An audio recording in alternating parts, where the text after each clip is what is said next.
안녕하세요. 네, 시간이 된 것 같습니다. 잠시 기도하시고 오늘 성경 공부를 시작하겠습니다.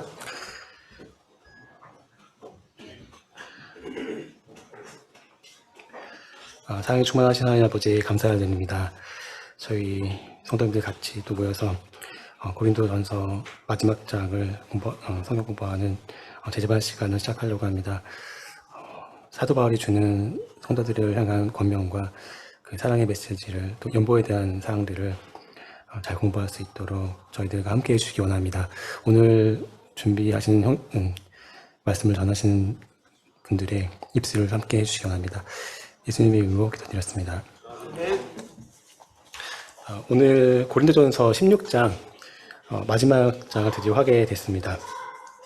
그동안에 이제 1장부터 16장까지 잘 따라오셨고 열심히 공부해 주셨는데요. 이제 마무리하는 그 시간이 된 것 같습니다. 16장을 보면은 24절까지 되어 있고요.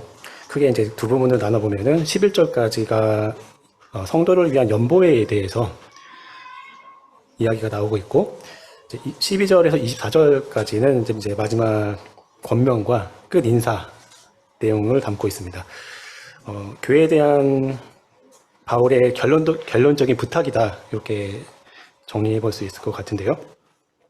그 예루살렘 교회를 위한 고린도 교회 성도들의 연보, 또 뭐 다른 말로 하면 뭐 헌금, 뭐 기부금 이렇게 얘기할 수 있겠죠. 이런 사항들에 대해서 또 몇 가지 다른 부탁 사항들도 나오고, 맨 마지막으로는 문안 인사로 해서 이제 끝나게 됩니다.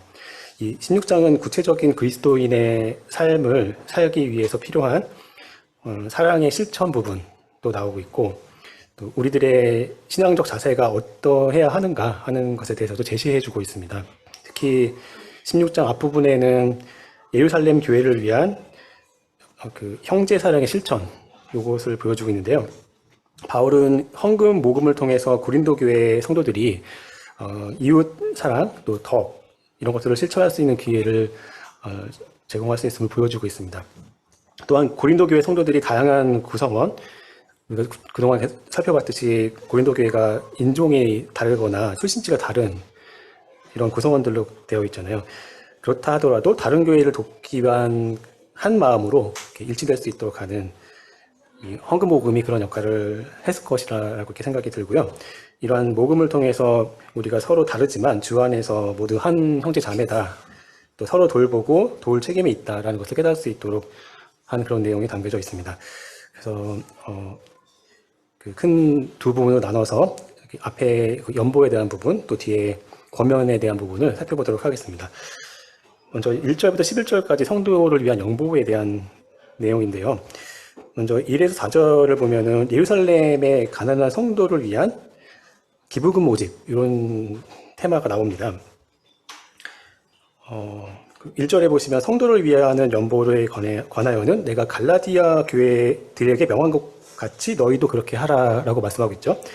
갈라디아서를 제가 찾아보니까 2장 10절에 이런 말씀이 나오더라고요. 다만 우리에게 가난한 자들을 기억하도록 부탁하였으니 이것은 나도 본래부터 힘써 행하여 왔노라 라고 이제 말씀하고 있는 걸 보면은, 이미 이제 다른 교회들, 소아시아 지역에 세워진 많은 교회들에서, 특히 갈라디아 교회에서 가난한 자들을 기억하고 그들을 돕도록 부탁했고, 그들을 위해서 이제 모금이 있었을 것, 그 연보가 있었을 것을 생각해 볼 수 있고요. 또 여기에서는 고린도 전서에서는 특히 이제 예루살렘 교회에 닥친 어떤 재난에 대해서 거기에 이제 가난한 성도들을 위해서 기부하고 연보를 모으는 그런 내용이 나오고 있습니다. 그런데 이제 이러한 연보를 할 때 미리 준비해서 해라라고 한 어떤 원칙 같은 것을 제시해주고 있습니다.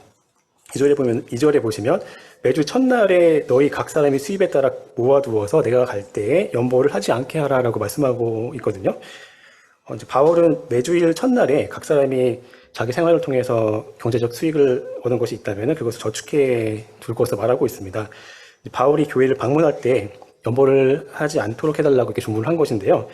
그 이유를 한번 살펴보자면, 이 성도들의 뭐 기부금이나 뭐 헌금, 연보 이런 것들이 자발적 헌신으로 이루어져야 한다라는 것을 의미한다고 볼 수 있을 것 같습니다. 예를 들어서 이제 바울이 이제 방문했을 때 헌금을 하도록 했다면 성도들이 어떤 헌신을 강요받는 것처럼 느낄 수도 있을 수도 있거든요. 근데 미리 준비한다면 그런 측면이 좀 사라질 수 있겠죠. 그래서 바울은 이제 고린도 교회가 미리 헌금을 예비해 두었다가 바울이 방문했을 때 그때 그것을 전달해 달라라고 이렇게 이야기를 하는 걸 볼 수가 있고요. 이제 헌금과 연보는 하나님께 대한 감사의 뜻으로 하나님께 드리는 거잖아요.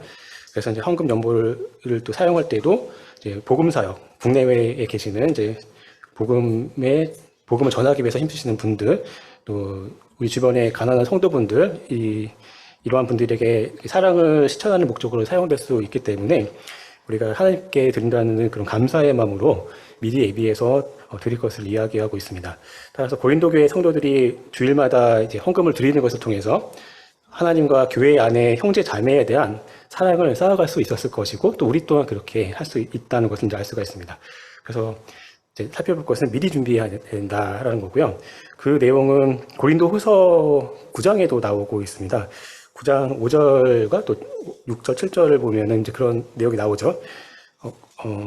잠깐 열어보실 수 있다면 고린도후서 9장 5절을 잠깐 보시면, 그러므로 내가 이 형제들로 먼저 너희에게 가서 너희가 먼저 약속한 연보를 미리 준비하게 하도록 권면하는 것이 필요할 줄 생각하였노니 이렇게 준비하여야 참 연보답고 억지가 아니니라, 이렇게 말씀하고 있죠.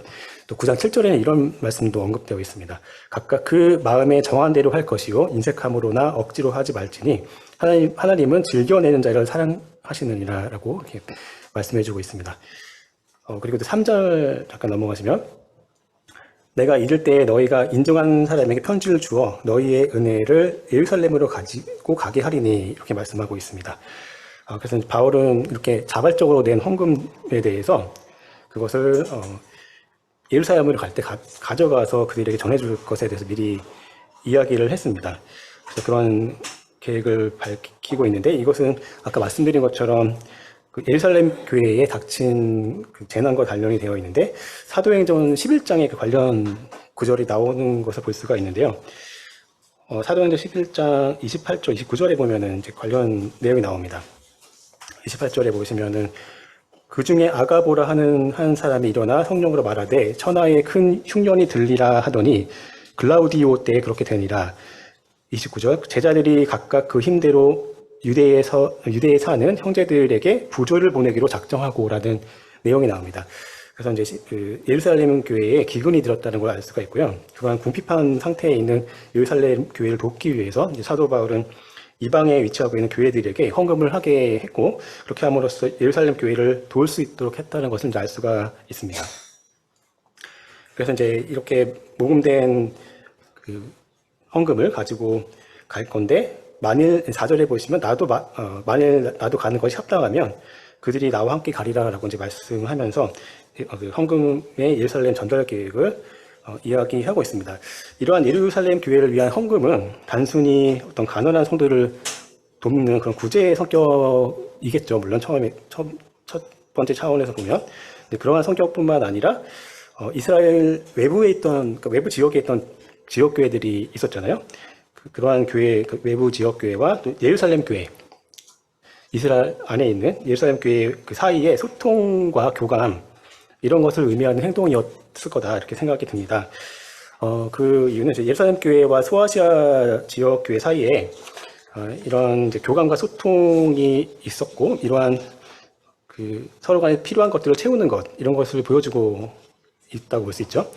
예루살렘 교회는 복음의 근원지였잖아요. 그래서 영적으로 암흑에 빠져있던 소아시아 지역의 그 지역 교회에게 복음으로서 영적으로 혜택을 주었다고 볼 수 있고, 그렇기 때문에 이제 소아시아 지역에 있던 교회들도 흉년으로 위기에 처한 예루살렘 교회를 물질적으로 보답한다는 그런 의미가 있었다고 보여집니다.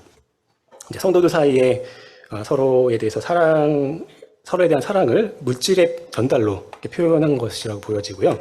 이게 이제 초기 교회들의 특징인 것 같습니다.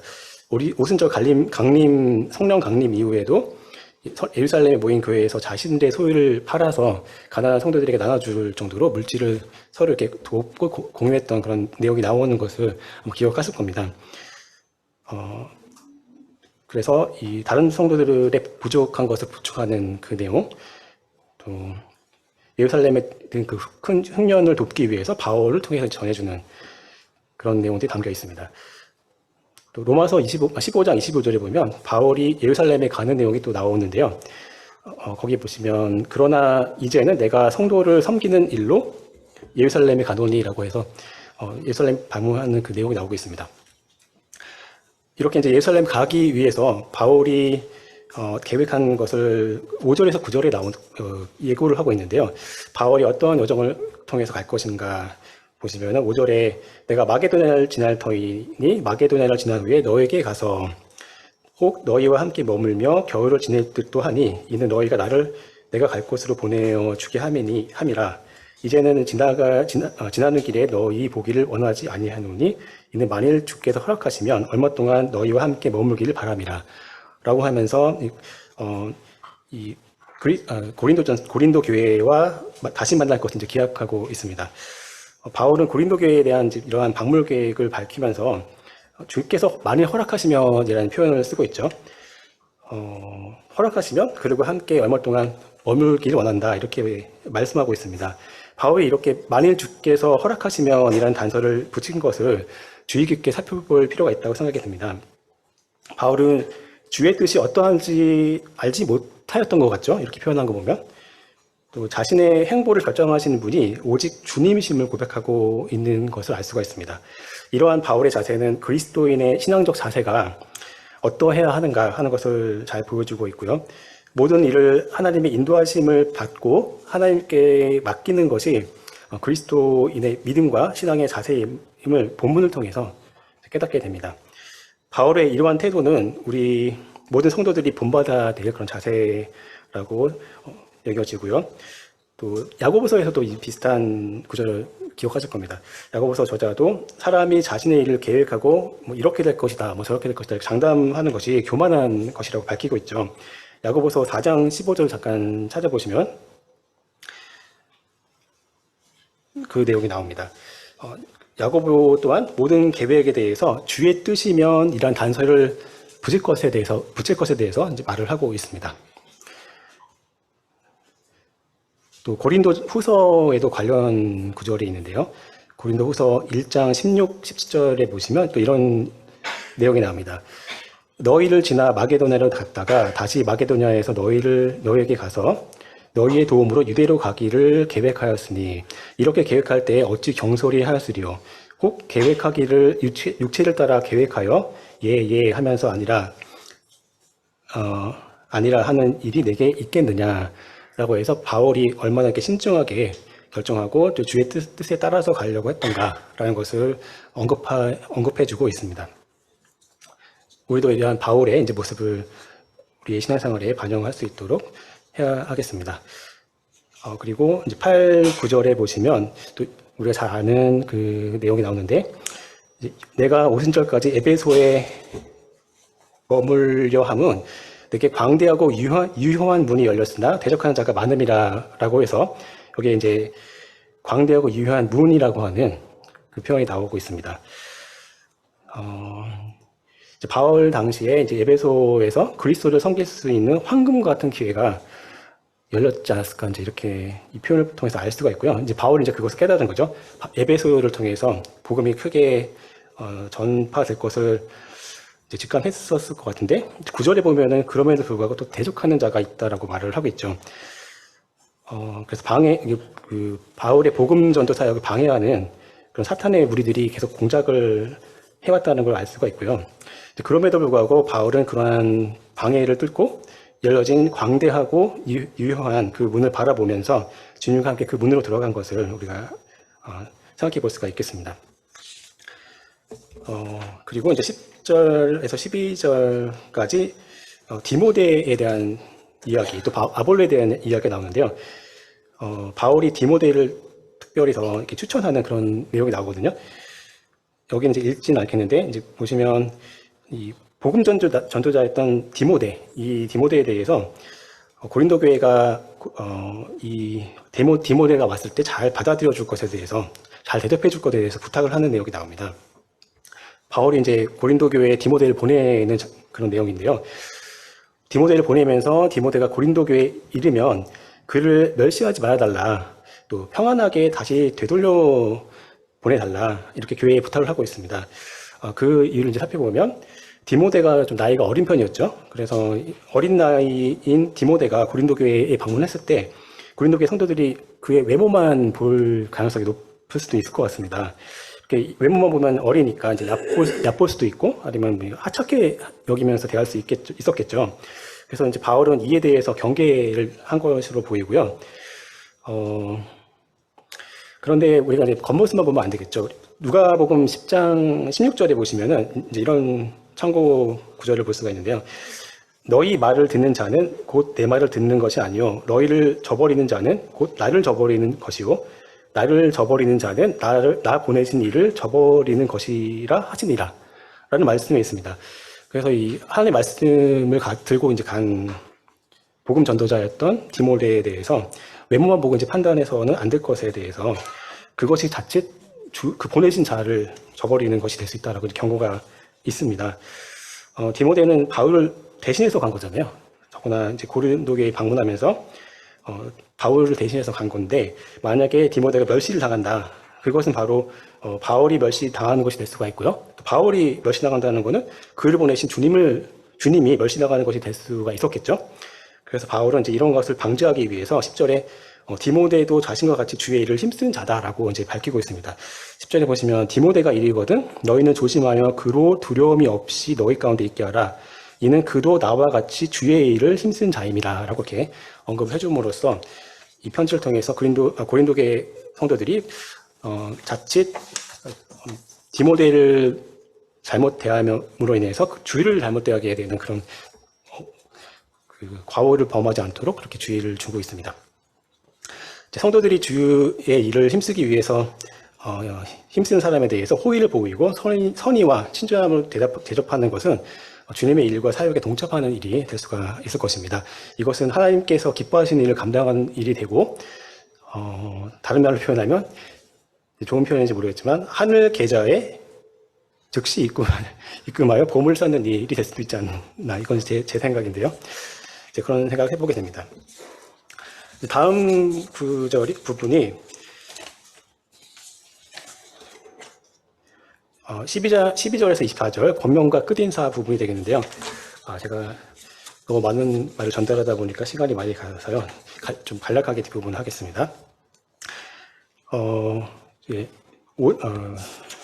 13, 14절에 보시면은 이제 신앙과 사랑에 대한 권고의 말씀이 나오는데 깨어 믿음에 굳게 서서 남자답게 강건하라. 또 너희 모든 일을 사랑으로 행하라 라고 말씀하고 있죠. 강건하라고 말했는데요. 이제 이것은 그러니까 남자답게라고 한 것은 이제 표현상 그런 거지. 이제 용감하다, 용감해라 뭐 이런 표현으로 바꿔서 이해해도 그렇게 크게 의미 전달이 나쁘지 않을 것 같은데 이제 남자답게 또 용감하게 뭐 강건하게 이런 뜻은 적과 싸우기 위해서 전진에서 적진에 뛰어드는 그런 모습, 그런 연상이 되는 것 같습니다. 이렇게 강건해야 되는 이유는 그리스도인이 신앙생활을 해 나가는 것이 이제 쉽지가 않기 때문이겠죠. 저도 항상 이제 느끼는 거고 성도 여러분들도 똑같이 그렇게 느끼실 거라고 생각하는데요. 이제 세상에서 당하는 어떤 환난과 고난, 또 그리스도인으로서 복음을 전하려고 할 때 받는 미움, 알지 못하는 미움도 있고 이제 오해의 눈길로 바라보게 되는데요. 이제 이러한 여러 종류의 핍박이 있는데 이런 환경 속에서 믿음을 지켜야 되고 이러기 위해서는 담대함이 이제 필요하다라고 생각이 듭니다. 그런데 또 같이 병행해야 되는 게 이제 이런 강건함은 사실 내적 강함과 관련이 된 것 같아요. 이제 글쎄요. 그렇죠. 내적으로 강한 거죠. 내적으로 강하고 인내하고 이런 모습인데 이게 이제 자칫 외적으로는 사랑이 결핍되고 좀 온유함이 부족한 그런 모습으로 비치게 되는 문제가 생길지 모르겠어요. 그래서 이제 그 다음에 나오는 게 모든 일을 사랑으로 행하라라고 말씀하고 있습니다. 이제 그 작은 일 하나라도 따뜻함과 배려로 또 사랑의 모습이 결여되지 않도록 그렇게 해야 성도님들 간에 이제 상처가 나지 않고 좋은 관계가 될 수 있다고 생각이 듭니다. 저도 그런 문제들이 있을 거라고 저도 경험하고 하는데 그러한 작은 상처들이 있다 하더라도 큰 문제가 되지 않는 것은 우리가 주님을 닮아가는 그런 삶을 살아가고 있고, 근데 서로에게 거울이 되는 것 같습니다. 우리 행동과 말 하나하나가 거울이 되고, 이제 성도들이 믿음 안에서 굳게 서서 흔들리지 않고 온전히 주님 안에서 승리를 향해서 달려가고 있기 때문에, 우리가 비록 이제 작은 어떤 이제 배려하지 못함으로 인해서 관계가 틀어진다 하더라도 이제 곧 회복해서 주님을 향해서 닮아가는 그런 삶을 살 수 있을 거라고 생각을 합니다. 그래서 바울도 고린도 교회의 성도들에게 이러한 결론의 말씀으로 이제 깨어서 남자답게 강건하라, 또 모든 일을 사랑으로 행하라, 이렇게 말씀하면서 결론의 말씀을 주고 있는 것을 볼 수가 있습니다. 그 뒤로는 이제 스데바나에 대한 추천의 말씀이 나오고요. 거기에 이제 15절에서 18절에 보시면 바울의 마음을 시원하게 해준 사람들에 대한, 시원하게 해주는 아주 그런 이야기가 나오는데요. 이제 바울은 스데바나라는 사람의 그 성도의 집의 사람들과 그와 함께 일하며 수고하는 모든 사람들에게 이렇게 복종할 것을 권하고 있는데, 그들이 고린도 교회에 부족한 점을 보충해 주었고요. 또 바울과 고린도 교회 성도들의 마음을 시원하게 했다. 그렇기 때문에 그들을 이제 존경하라라고 이렇게 권하고 있습니다. 복음 사역자와 성도들의 마음을 시원하게 할 수 있는 사람, 그런 사람이 있다면 참으로 이제 귀히 여김을 받을 만하다, 이렇게 생각이 듭니다. 그래서 시원하게 하는 자들이 교회 안에 있다면 성도 간에, 성도에게 서로 어떤 용기를 주고 위로를 줄 수 있을 것이고요. 더욱 하나님의 일을 충성되게 할 수 있는 원동력이 된다, 그렇게 될 것이다 라고 생각이 듭니다. 우리 각자가 어느 위치에 있든지 다른 사람의 마음을 시원하게 하고 또 용기와 위로를 줄 수 있는 그런 역할을 감당할 수 있으시기를 바랍니다. 이제 마지막에 29에서 21절에 문안인사가 나오는데요. 거기에 이제 보시면 거룩한 입맞춤으로 문안하라라고 표현하고 있습니다. 바울은 아시아의 교회들과 아굴라와 브리스가와 그 집에 있는 교회가 주 안에서 고린도 교회의 성도들에게 간절히 이렇게 문안한다라고 말을 하고 있는데, 성도가 이제 서로 사랑과 관심을 가지고 간절히 편안하신지 묻는 그러한 문안하는 것은 그리스도의 사랑의 표현이라고 생각이 듭니다. 이제 그 그리스도 안에서 한 형제의 자매임을 나타내는 그런 징표가 될 수 있을 것이고요. 바울도 사실 직접 갈 수 있는 게 아니라 편지로 보내고 있기 때문에 21절에 보시면 나 바울은 친필로 너희에게 문안하노니라고 말하면서 바울 자신도 이러한 형제자매 간의 성도들 간의 그런 사랑을 표현하기 위해서 이 편지를 친필로 작성했음을 밝히고 있습니다. 마지막에 경고와 축복 말씀이 22에서 24절에 나옵니다. 22절에 보시면 만일 누구든지 주를 사랑하지 아니하면 저주를 받을지어다 라고 하는 무서운 그런 표현이 나오는데, 바울은 누구든지 주를 사랑하지 않는 자들에게 저주가 있을 것을 선포하고 있죠. 이 부분에서 주 예수를 사랑하지 않는 사람들은 이미 정죄가 정해져 있는 거잖아요. 정죄 받는 거랑 마찬가지인데, 그들이 영원한 벌을 받는 것은 지금 당장은 아닙니다. 주 예수 그리스도의 재림 때 이제 밝혀지게 될 것인데요. 사실 이제 그리스도인이라는 말 자체가 그 의미가 주님을 닮는 사람, 주님을 사랑하는 사람, 또 주님만을 사랑하는 사람, 이런 뜻이 담겨 있잖아요. 그렇듯이 주를 사랑하지 아니하는 사람, 즉 하나님의 아들을 사랑하지 않는 사람은 그리스도인이 아닌 거죠. 그리스도인이 아닌 사람들은 곧 하나님 자신을 대적하는 죄를 짓는 것 같은 것이 되고요. 그에 합당한 저주를 받게 될 것임을 우리가 알 수가 있습니다. 그래서 사실 또 그 반대로 말하면 그렇기 때문에 우리가 더 그들을 그 사탄의 저주에서 끄집어내서 주님께로 인도할 수 있도록 이렇게 복음을 전해야 한다고 생각이 듭니다. 그리고 22절에 보시면 우리 주여 오시옵소서라는 표현이 나오는데, 이 구절은 우리가 잘 아는 마라나타라고 하는 구절이 있죠. 아람어를 이제 번역했다고 하는데, 그 마라나타라는 말이 여기에 이제 번역이 되어 있는 거고요. 이제 마지막 부분에 23, 24절에 주를 사랑하는 자들에게 임할 은혜에 대해서 말씀하고 있습니다. 바울은 끝에 주 예수 그리스도의 은혜가 너희와 함께하고 나의 사랑이 그리스도 예수 안에서 너희 무리와 함께 할지어다라고 지금 끝을 맺고 있잖아요. 여기서 이제 성도들에게 그리스도의 은혜가 함께할 것을 말하면서 이제 축복하고 있고, 이렇게 이제 고린도전서를 마무리를 하고 있습니다. 결론을 맺겠습니다. 그리스도인 성도들은 바울의 교훈을 따라서 가난한 형제자매들이 있다면 그들을 물질을 도와서 봉사하고, 또 특히 국내외에서 복음 전도를 위해서 힘쓰고 있는 그런 분들에게 물질로도 돕고 또 존경하는 마음을 가져야 하겠습니다. 또한 믿음 안에 굳게 서야 하겠고요. 핍박과 고난 속에서도 그리스도의 사랑을 실천할 수 있도록 서로 간에 노력을 하겠습니다.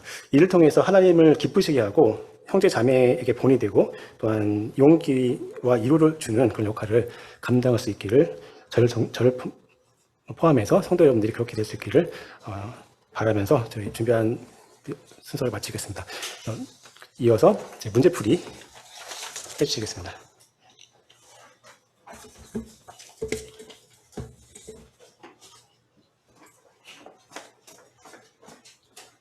반갑습니다. 설명을 아주 잘해 주셨는데, 고린도전서 오늘 이제 마지막 장이잖아요.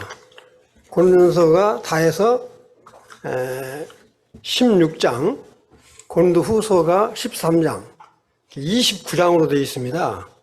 성경에서 29장이면 신약 성경에서는 제일로 많이 쓰여진 글이거든요.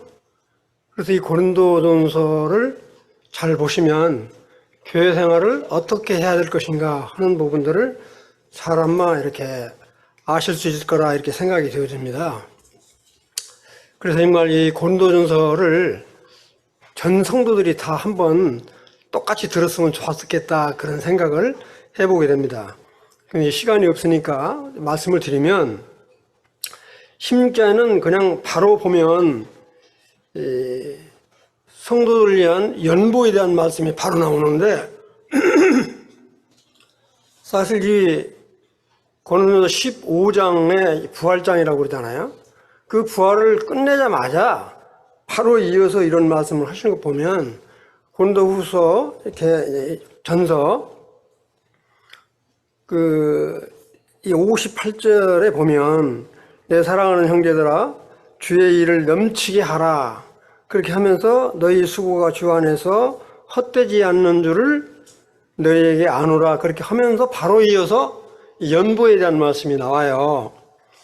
그럼 여기 이제 문제는 어떻게 나오냐면 고린도 교회에 연보를 요청한 이유는 무엇이냐 이렇게 지금 이제 문제를 냈는데 이 보면 아까도 말씀드렸지만 사도행전 11장 28절에 보면 예루살렘 교회에 정말 이렇게 흉년이 될 것을 아가보라고 하는 사람이 이렇게 참 예언 비슷하게 하죠. 근데 그걸 그대로 흉년이 됐단 말이에요. 그래서 예루살렘 교회를 위해서 이렇게 헌금할 것을 이야기하는데 참고로 말씀드리면 이 말씀이 참 옳은 말씀 같아요. 우리가 연보를 한다라고 하면 의무가 아니라 하나님으로부터 받은 은혜에 보답하는 것이 뭐냐. 하나님으로부터 받은 사랑과 은혜를 내가 뭘로 표시를 할 거냐 하는 거는 연보밖에 없어요. 이렇게 헌금, 우리가 말하는. 그 액수가 많고, 다른 이방에 있는 성도들도 그 흉년에 이렇게 어려움을 당하고 있는 예루살렘 성도들을 위해서 헌금하는 것이 당연해서 이렇게 하게 되는데, 말씀이 뭐라고 나와 있냐면, 이 연보를 얼마를 해라. 신약 성경에는 11조란 말이 거의 안 나오죠. 구약 성경에만 11조란 말이 표현이 되어 있는데 이스라엘 사람들은 11조 이외에 모든 헌금들을 다 합치면 약 한 23% 정도 된다고 그래요. 그러니까 우리 이제 신약에서는 헌금을 몇 프로 해라 이런 말은 없어요. 나와 있는 게 뭐만 나오냐면 정말 이 자원하는 마음으로 우리 이제 고린도후서 아까 말씀했지만 12장 8장 12절부터 보면 받을 만한 대로 주님께서는 준 대로 이렇게 마음만 있으면 받는다 이런 표현이 나오잖아요. 그래서 할 만한 마음이 있어야 된다는 거예요. 그 다음에 뭐냐면 매주 첫날에 준비했다가 드려라. 왜냐하면 이제 사도 바울 형님 같은 경우 이런 말을 하면서 아까도 말을 했지만 가서 이렇게 헌금하라고 이렇게 재촉을 한다 이렇게 하면 자원하는 마음이 사가진다는 이야기죠. 이렇게. 그렇기 때문에 자원하는 마음으로 매주 첫날에 준비했다가 드려라. 예, 이렇게 표현을 하고 있습니다. 그래 간단하게 써놨으니까. 그래서 이렇게 할 때 거기 있는 사람들이 참여한 사람들이 고린도 교회, 그 다음에 뭐냐면 아시아라고 표현이 되는데, 아시아는 바로 뭐냐면 갈라디아 교회라든가 마게도냐라든가 빌립보라든가 에베소, 이 모든 교회 성도들도 다 이렇게 예루살렘 성도들을 위한 헌 거를 알 수 있다, 이렇게 말씀을 드리고요. 두 번째는 좀 올려보실래요? 두 번째는 바울이 고린도 교회에 명한 연보의 방법이 무엇인가 그랬어요. 이게 금방 말씀드린 대로 매주 첫날에 이렇게 준비하는 것들을 지금 말씀을 드렸고요. 그 다음에 내가 1번, 2번, 3번, 4번 쭉 써놨는데, 참고로 말씀을 드리면, 우리가 이제, 봉급 생활 하시는 분들이 계실 거예요.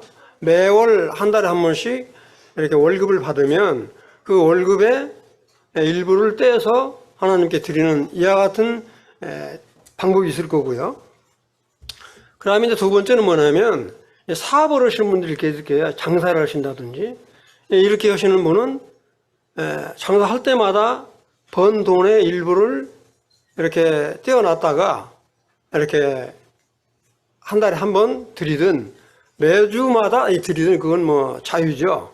우리 성도 중에서도 한 분이 그런 표현을 하더라고요. 자기는 매주마다 이렇게 들어오는 수입에 얼마를 이렇게 모아놨다가 그 다음 주 이제 주일 첫날 되면 이렇게 드린다, 이런 표현을 해요. 그래서 그와 같은 방법이 있고요. 세 번째는 그 같은 의미인데, 수입의 일부를 저축을 했다가 이렇게 드리는 방법이 있을 수 있고요. 근데 이제 저도 옛날에는 이제 봉급 생활도 해봤고, 실제 이제 이 봉급 생활이 아니라 제가 본 만큼 드린 경우도 있었고 그러는데, 갑자기 이래? 근데 지금은 제가 이제 연금을 받거든요. 뭐 봉급 생활을 한다든지 제가 뭐 돈을 번다든지 그러지 않고, 이거 한 조정 좀 할 수 없어요? 이 생각 하울링이 생기는데, 연금을 받는 사람은 어떨 거냐? 저는 개인적으로 그렇게 하고 있습니다. 연금 액수의 일부를 이렇게 주님께 드립니다. 내가 돈을 안 버니까 안 드린다가 아니라, 연금이 뭐 많지 않은 돈이지만 거기서 떼서 이렇게 주님께 드리는 그런 방법을 타고 있으니까, 이와 같은 연금을 하는 방법, 액수는 정말로 편한 마음으로 해야 됩니다. 이렇게 어떤 강요라든가 이런 게 아니라 정말 내 마음 가운데 자원함으로 하나님께 드리고 싶은 때, 드리고 싶은 액수를 드리는 것이 가장 합당하다. 저 같은 경우도 그런 경우가 있어요. 어떤 때는 제가 이렇게 컨설팅을 하기 때문에 어떤 때는 돈이 엄청 많이 들어올 때가 있어요. 돈이 매월 이렇게 비슷비슷한 액수를 들이다가 돈이 많이 들어온 때는 정말 감사한 마음이 생기기 때문에 더 많이 들은 경우도 있거든요. 예를 들어서 그런 거는 아까도 말씀드렸지만 정말 마음 가운데 기쁨으로, 자원하는 마음으로, 정말 주님이 받으실 만한 그런 마음으로 드릴 때 주님이 기뻐 받으신다. 억지로, 아까도 말씀드렸지만 디모데 후서에 보면 억지로 한다는 거는 주님이 아주 가증스럽게 생각하는 거야. 그리고 참고로 말씀드리면 이스라엘 백성들이 반드시 죄를 드리면 뭐를 했어요? 짐승을 끌고 가고 안수하고 이렇게 제사를 드렸잖아요. 그 제사 드리면 다 죄 사한 걸로 그렇게 아시죠? 일반적으로. 천만의 말씀. 이스라엘 백성들이 그렇게 짐승을 잡아서 죄를 다 사한 사람들 중에서도 정말로 자기 죄를 해결을 하고 이 짐승을 통해서 내가 정말로 이렇게 하나님께 드렸다라고 하는 이와 같은 마음으로 드린 사람들은 죄사함을 받았지만, 의무적으로 죄를 지었으니까 그냥 짐승도 아깝고 그러는데 율법에 드리라고 그랬으니까 드리는 이런 사람들의 제사는 주님이 받지 않으셨어요. 그러니까 뭐라고 그래요? 에레미야서라든가 이런 선지자들을 보면은 제사 드리는 것이 가증스럽다고 그러잖아요. 이게 왜 가증스럽다고 그래요?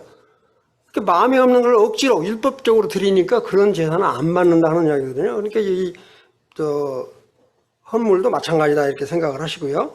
그 다음에 세 번째는 바울이 오순절까지 에베소에 머물고자 하는 이유를 내게 광대하고 유효한, 조금 더 올려보실래요? 이렇게 조금 더 3번 나오도록. 내게 광대하고 유효한 문이 열렸으나 대적하는 자가 많음이라고 하는데 이 말의 의미와 교훈은 무엇인가? 그래서 이렇게 쭉 마태복음 10장 16절 이렇게 쭉 나와 있는데, 한 말씀으로 말씀드리면 에베소 교회에서도 이 사도 바울이 복음을 전할 때 아주 이렇게 방해하는 사람들이 많았기 때문에 그거를 지금 말씀을 드리는 겁니다. 이렇게 복음의 문이 열렸다라고 하는 거는 복음을 전할 기회가 있었다, 그런 이야기예요. 그런데 그렇게 기회가 있음에도 불구하고 사도 바울의 복음 전하는 것을 방해하는 무리들이 많이 있었죠. 특히 은장색 데메드리오 같은 사람, 이런 사람들. 그 다음에 이제 사도행전 19장 9절이라고 해서 나오는데, 여기 보면 순종하지 않고 그 복음 전하는 것을 방해하는 무리들이 있었고 그러기 때문에 사도 바울 형님은 어떤 사람들한테 주로 복음을 전했냐면 정말 이 하나님의 말씀을 받을 만한 사람들을 대상으로 해서 복음을 전했다는 거예요. 그런 것들이 지금 쭉 언급이 되어 있어요. 여기 조금 올려보실래요? 옮겨보시면 좀 옮기를. 여기 보면 유효한 말이라는 말이 있어요.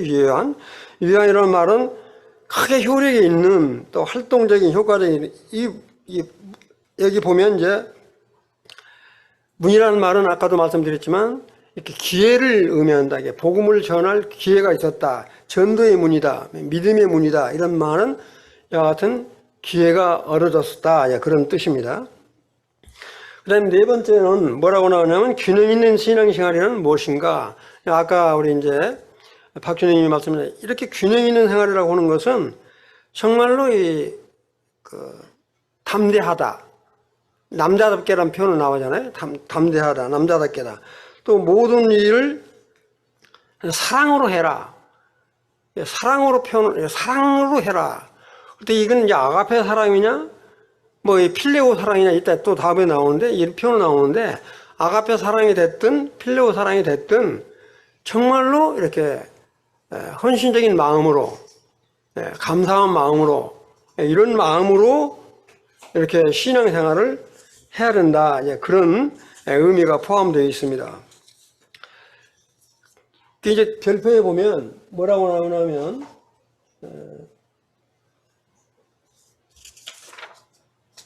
조금 더 올려보실래요? 별표 있는 거 보면, 그렇다면 우리가 남자답게 강건할 수 있는 조건들은 무엇인가? 이렇게 이제 질문을 했는데, 여기 보면, 고린도서 15장 57절에 보면, 정말 여러분들 마음 가운데 정말 내가 우리 주 예수 그리스도를 확실히 마음 가운데 믿고 있는 믿음이 중요하죠. 정말 내가 예수 그리스도를 내 마음의 중심에 확실히 믿고 있는 거냐, 정말. 그냥 믿으라 하니까 믿는 게 아니고 내 마음 가운데 정말로 내가 믿음을 확실히 부여잡고 있는 거냐, 누가 뭐라 하든 이게 중요하다는 거죠. 그래서 골로새서 2장 7절에 보면 믿음의 뿌리를 받고 표현을 했어요. 믿음의 뿌리를 받는다. 믿음의 뿌리를 받는다는 말은 무슨 말이에요? 나무가 깊이 뿌리를 받게 되면 어떤 비바람이 쳐도 쉽게 넘어지지 않잖아요. 그렇처럼 정말로 믿음의 뿌리가 견고히 서 있어야 된다. 우리 이런 표현을 하면 죄송스러운데 잘 이렇게 믿는 것 같은데 허당인 사람이 있죠. 참 말로 표현하기는 누구라고 말로 표현하기는 어려운데 그런 사람들이 있단 말이에요. 누구라고 표현을 하겠어요, 제가. 이런 거는 안 좋거든요, 예를 들어서. 주님이 보시면 얼마나 안타까워하시겠어요. 근데 이 사람이 별볼도 없는 것 같은데 정말로 어려움이 당했을 때 믿음의 터에 아주 견고히 서 있는 사람을 볼 수 있습니다. 예모로 우리가 판단할 수는 없는 거지만, 그래서 이게 뭐냐면 골로새 2장 7절에 보면 믿음의 뿌리를 깊이 박아라. 이 같은 표현이 굉장히 중요한데, 그 다음에 제가 이게 여호수아 1장 7절에 보면 우리 하나님께서 여호수아한테 얼마나 두렵겠어요. 자기를 리더했던 모세는 죽어버리고 자기가 가나안을 정복을 할 때 여호수아가 얼마나 두려웠겠어요? 그러니까 뭐라고 그래요?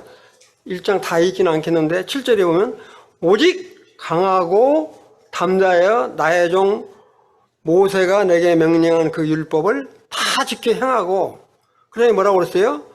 우로나 좌로나 치우치지 말고 그리하면 어디로 가든지 네가 형통하리라. 그러니까 우리가 믿음으로 이렇게 좌로나 우로나 치우치지 말라라고 하는 것은 정말 믿음을 견고히 가져라 그런 뜻이잖아요. 이와 같은 것들이 바로 뭐냐면 남자답게 강건할 수 있는 거라 저는 이제 그렇게 분별을 했습니다. 그 다음에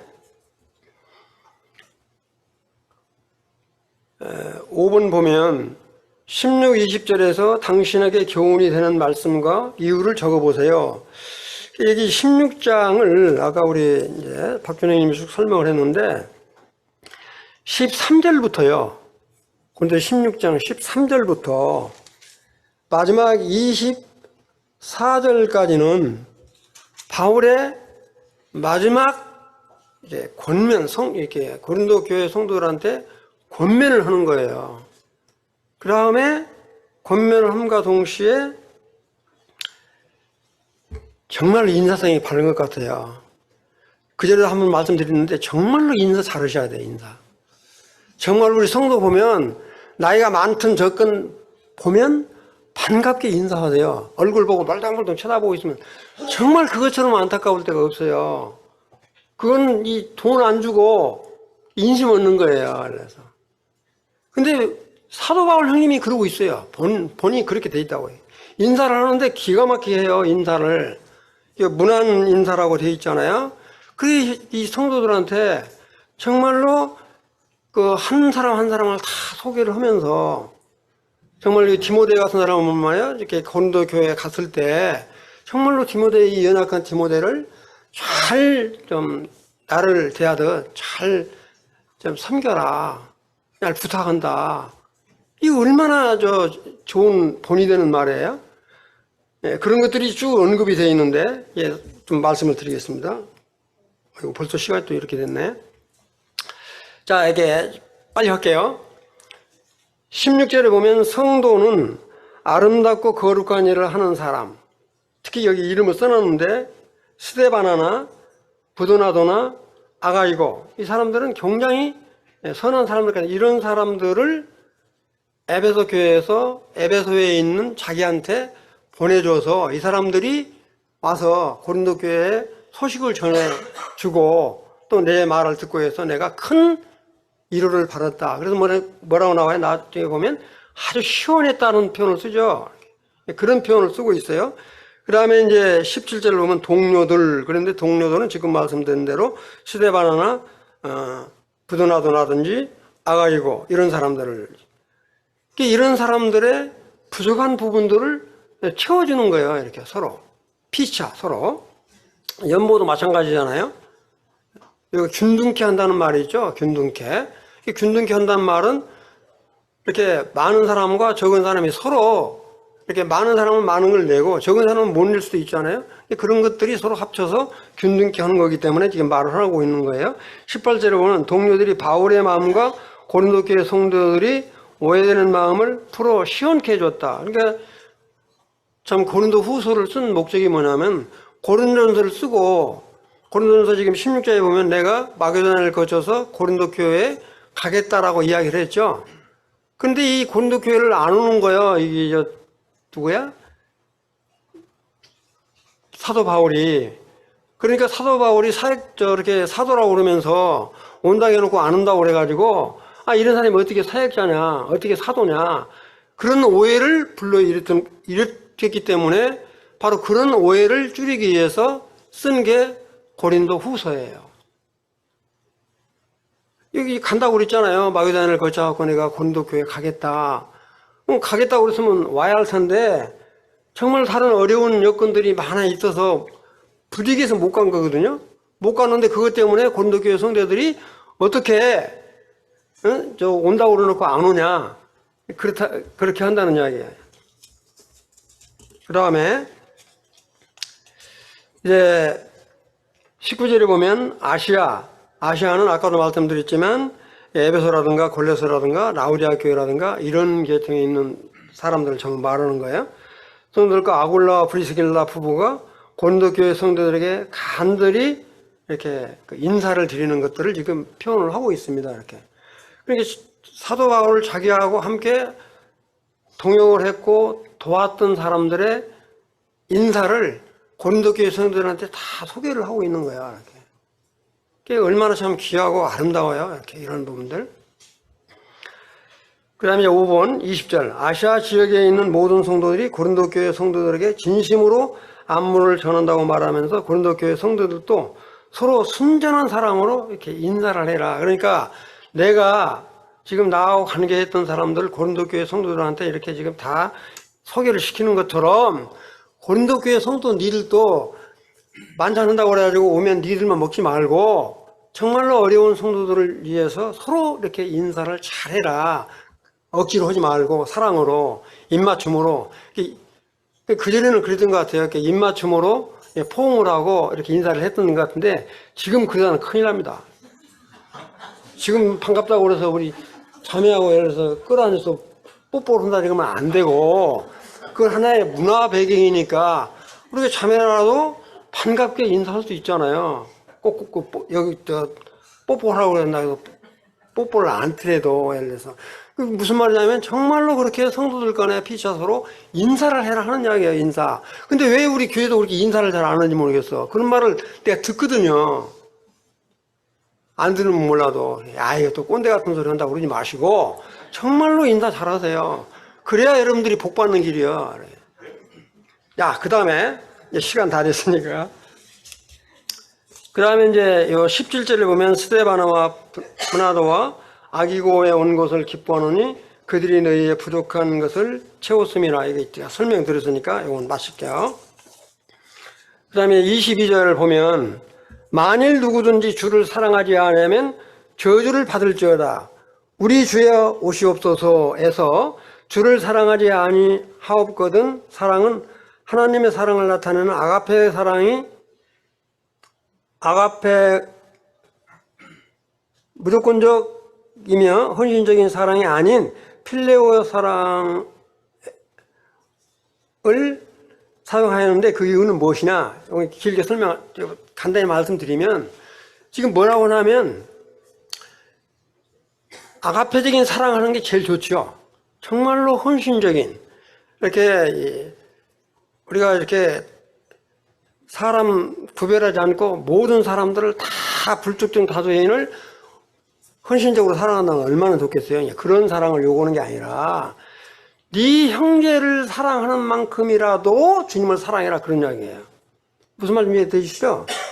주님을 사랑할 때 정말로 아가페적인 사랑으로 주님을 사랑하면 더없이 좋지만 그런 사랑은 모를지라도 네 형제를 사랑한 것처럼이라도 사랑을 해라. 그게 필레오의 사랑이라는 이야기예요. 그렇게라도 주님을 사랑을 해라. 만약에 아가페적인 사랑을 요구한다면 못하겠죠. 그런 의미로 썼다는 것을 이해를 하시고요. 그 다음에 이제 이거는 요한복음 21장 베드로한테 네가 나를 사랑하냐 이렇게 묻잖아요. 거기도 이제 아가페적인 사랑도 포함되어 있고 필레오 사랑이 포함되어 있어요. 여기 보면 이제 아가페의 사랑과 그다음에 필레오 사랑과 에로스 사랑과 그다음에 이런 거 다 언급을 해놨으니까 참고로 이렇게 한번 보시면 되겠어요. 스테르고 사랑 이렇게 네 가지를 이렇게 참고로 올려놨으니까 이거 한번 꼭 보세요. 제가 이렇게 그 다음에 이제 마지막 마치겠습니다. 고린도전서를 마치며 기억에 남는 말씀과 또한 그 말씀들을 통하여 변화된 삶이나 교훈은 무엇인가? 이건 1장부터 16절까지 장마다 다 있어요. 그 중에서도 제가 가장 크게 중요하다고 생각한 부분을 말씀을 드리면 11장 여자 성도가 머리에 너울을 쓰는 문제하고 그 다음에 주의 만찬 얼마나 주의 만찬이 중요한가 하는 거하고요. 그 다음에 12장에 나오는 은사 문제 그 다음에 은사 사무 특히 이제 방언은 패했다 이런 표현도 했는데 그런 부분 그 다음에 13장에 정말로 이 사랑에 대한 부분 그 다음에 15장에 정말 부활장 이런 부분들은 다른 부분 다 중요하지만 중요하다 이렇게 생각을 드렸어요. 그다음에 이제 고린도서 16장 13절 다 함께 읽고 마치겠습니다. 시작. 깨어 믿음에 굳게 서서 남자답게 강건하라. 너희의 모든 일을 사랑으로 행하라. 마치겠습니다. 사랑하는 주님 감사합니다. 고린도서 16장을 이렇게 마쳤습니다. 참 저희들이 어떻게 주님으로부터 받은 사랑을 나타내는가 하는 것들을 참 연도를 통해서 다시 한번 깨닫게 하시오니 감사를 드립니다. 오늘 이와 같은 시간들을 통해서 더욱 주님의 성품에 참여하기를 원합니다.